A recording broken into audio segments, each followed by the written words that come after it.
जय माता दी भक्तों। आज सुनेंगे माघ मास का 29वां अध्याय।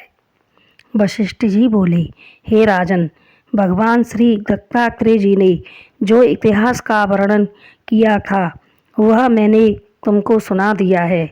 अब तुम माघ स्नान का फल श्रवण करो। माघ स्नान समस्त यज्ञों, दानों, तपस्या एवं व्रतों में श्रेष्ठ है।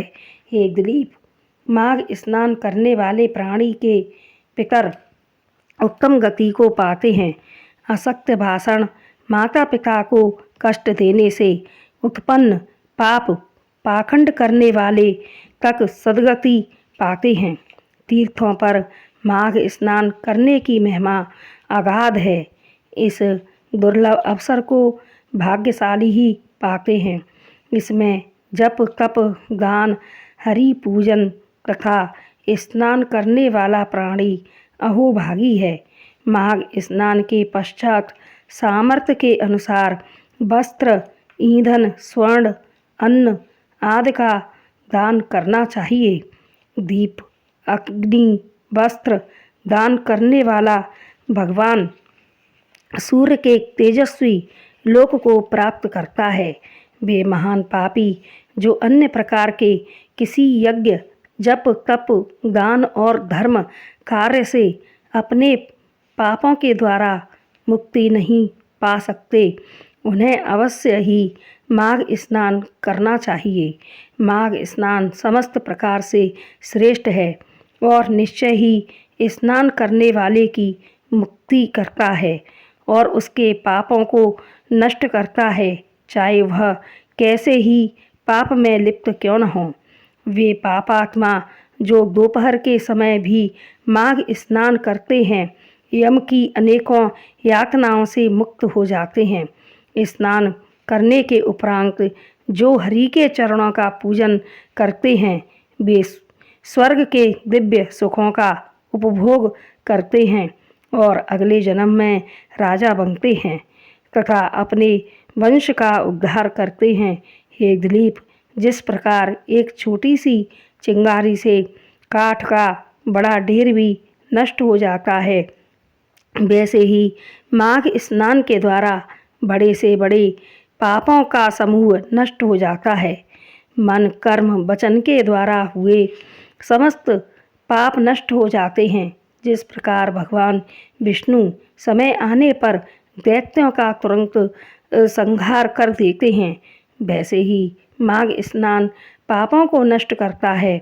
चाहे किसी भी कारण से यदि कोई प्राणी माघ स्नान कर लेता है तो उसके पाप नष्ट हो जाते हैं। गंधर्व कन्याएं श्राप भोग रही थीं, तब दया करके लोमस जी ने स्नान का फल बताया और उनका संहार किया। सूत जी ने कहा, हे ऋषिजनों, इतनी कथा सुनकर राजा दिलीप ने वशिष्ठ जी से पूछा कि हे भगवान, उन गंधर्व कन्याओं को किस कारण श्राप मिला और उनका क्या इतिहास है, सुनाने की कृपा करें।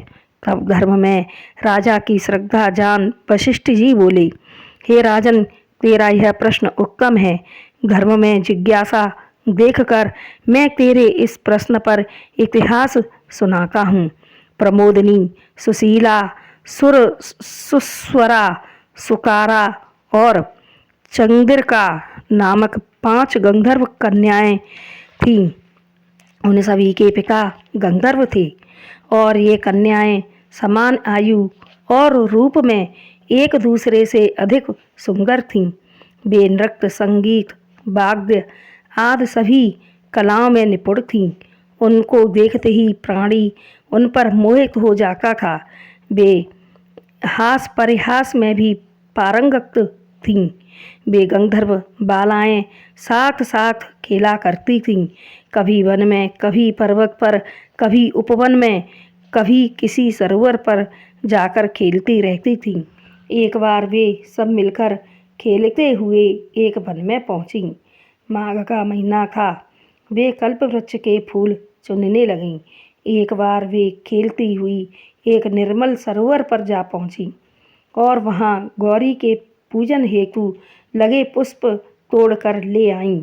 जल सरोवर के उस शीतल जल में उन्होंने स्नान किया और खेली खेल में पार्वती जी की प्रतिमा बनाकर उनका पूजन किया और फिर उस प्रतिमा के आगे नाचने और गाने लगीं।